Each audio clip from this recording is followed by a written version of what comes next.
Shalom, pemirsa yang diberkati Tuhan. Bertemu kembali dalam seri pelajaran Sekolah Sabat. Sebelumnya, mari kita tunduk kepala dan kita berdoa. Bapa kami yang bertakhta dalam kerajaan surga, kami kembali untuk mempelajari akan firman-Mu.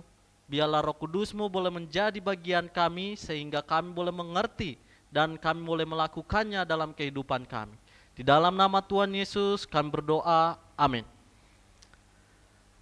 Pelajaran Sekolah Sabat Senin 27 Februari 2023 dengan judul Satu Perkara Terkutuk di Perkemahan. Dapat dikatakan itu adalah salah satu pengalaman terbesar dalam sejarah Israel. Setelah 40 tahun mengembara di padang belantara, akhirnya mereka masuk ke tanah perjanjian.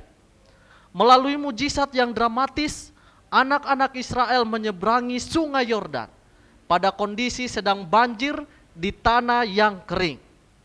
Menyeberangi tanah yang kering ini begitu mengesankan, sehingga hari raja-raja kafir di Kanaan menciut dan mereka tidak punya semangat untuk berperang. Kita bisa lihat itu di dalam Yosua pasal 5 ayat yang pertama.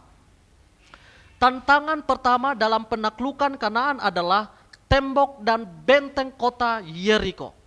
Tidak ada seorang pun yang mengetahui apa yang harus dilakukan untuk mengalahkan penduduk kota Yeriko. Bahkan Yosua pun tidak. Dalam jawaban terhadap doa Yosua, Allah menyatakan rencana untuk kehancuran kota itu, yang mana mereka ikuti. Tetapi kemudian keadaannya berubah menjadi buruk. Kita bisa baca itu di dalam Yosua pasal 7. Apakah yang terjadi setelah kemenangan yang penuh kuasa di Yeriko? Dan pekabaran apakah yang kita harus ambil untuk diri kita sendiri dari cerita ini? Setelah dihadapkan akan mengikuti apa yang dia lakukan, mengatakan bahwa ia telah mengingini barang-barang itu. Kata Ibrani yang diterjemahkan mengingini di sana adalah CHMD. Telah diterjemahkan di beberapa tempat dalam kitab suci dalam pengertian yang positif. Akar kata yang sama muncul di dalam Daniel pasal 9 ayat yang ke-23. Sebagai contoh, ketika Gabriel berkata kepada Daniel bahwa dia adalah seorang yang sangat dikasihi. Akan tetapi dalam kasus ini CHMD adalah kabar buruk.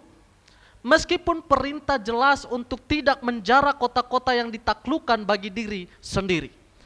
Kita bisa baca itu di dalam Yosua pasal 6 ayat yang ke-18 dan 19. Akan melakukannya, hal ini membawa keburukan kepada seluruh bangsa Israel. Faktanya, setelah kekalahan di Ai, Yosua takut kalau hal itu terdengar oleh orang Kanaan dan seluruh penduduk negeri ini, maka mereka akan mengepung kami dan melenyapkan nama kami dari bumi ini. Dan apakah yang akan kau lakukan untuk memulihkan namamu yang besar itu? Yosua pasal 7 ayat 9. Dengan kata lain, Tuhan ingin menggunakan kemenangan besar ini sebagai bagian dari membuat bangsa-bangsa di sekitar mengetahui kuasanya dan pekerjaannya di antara umatnya sendiri. Penaklukan mereka menjadi dalam cara yang lain satu kesaksian kepada bangsa-bangsa akan kuasa daripada Yahweh. Tentu saja setelah kegagalan di Ai, selain kehilangan nyawa manusia, kesaksian itu telah memalukan. Pikirkan tentang betapa mudah akan membenarkan tindakan-tindakannya.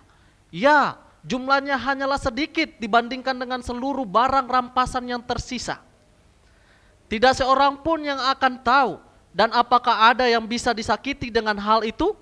Selain itu, keluarga saya membutuhkan uang itu.